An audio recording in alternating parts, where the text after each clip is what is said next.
This is Weekends with Alex Witt, January 12th, 2019.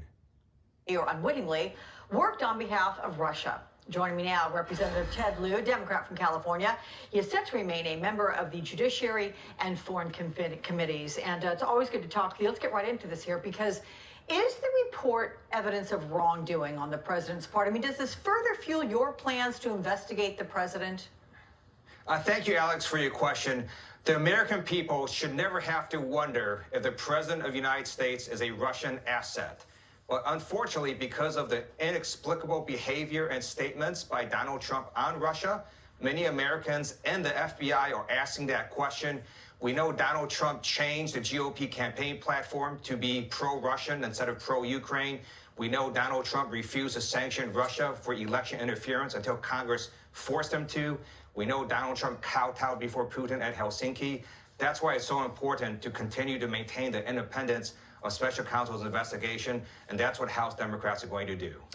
Another big day next month, February 7th. You have Trump's former lawyer and fixer, Michael Cohen. He'll be testifying before the House Oversight Committee. What do you expect to hear from him, Congressman? And how credible do you think his testimony is after he admitted to lying to Congress? Do you think those who support the president will be able to use that issue in trying to deflect whatever Michael Cohen may say? I look forward to Michael Cohen testifying under oath in front of the American people. He strikes me as someone with a guilty conscience. He seems like he wants to repent.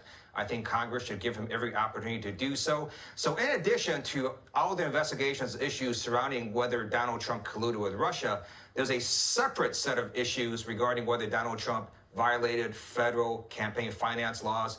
Last year, Kathleen Rice, a member of Congress, and I wrote a letter to the FBI to open an investigation because we believe he violated campaign finance laws, and it seems like Michael Cohen's going to say that Donald Trump ordered him to do so. I want to get to the government shutdown, certainly with you, particularly because California's got a lot of issues here that the president may be affecting. But first of all, Democrats in general, does the party feel a moral responsibility to perhaps come through this being the bigger person if they're in the room, if you will? Come to the defense of those 800,000 workers now suffering without any pay. I mean, has the shutdown boiled down to just politics? No, it has not. So last week, the House, on a bipartisan basis, passed legislation to reopen government. This week, on a bipartisan basis, we passed legislation to reopen government. Next week, we're going to do the same. All the president has to do is get these bills signed, and we will reopen government. We're also passing legislation to have back pay go to the federal employees, and I'm working on legislation to make sure that federal employees don't get their credit ratings messed up or other things messed up because they can't afford to make certain payments. No doubt they will appreciate that if you can get that through.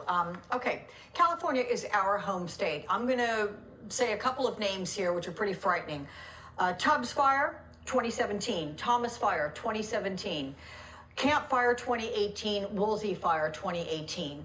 As you are well aware, the president says declaring a national emergency to build the border wall means he could divert funding that are allocated for these natural disasters to FEMA support, particularly for the state of California, for Puerto Rico, for Florida, for Texas, different states that have been certainly beleaguered and suffering from natural disasters. What are you hearing from your constituents and officials in the state of California about how this could even impact the preparedness of firefighters ahead of the next fire season? Because aren't they supposed to be training right now? And if they're not getting paid, can they even be doing that? Let's go ahead and punish disaster victims, said no one ever, until Donald Trump came along. And this is an outrageous proposal by the White House. He's getting bipartisan pushback from both Republicans and Democrats.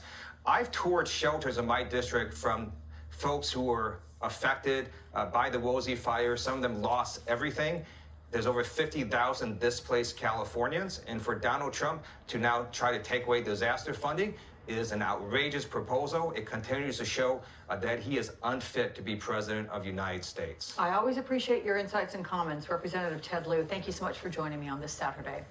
Thank you. Legal analysis of that bombshell new report suggests that the president's behavior was so erratic early on in his presidency that the FBI looked into the possibility that he was actually working on behalf of Russia.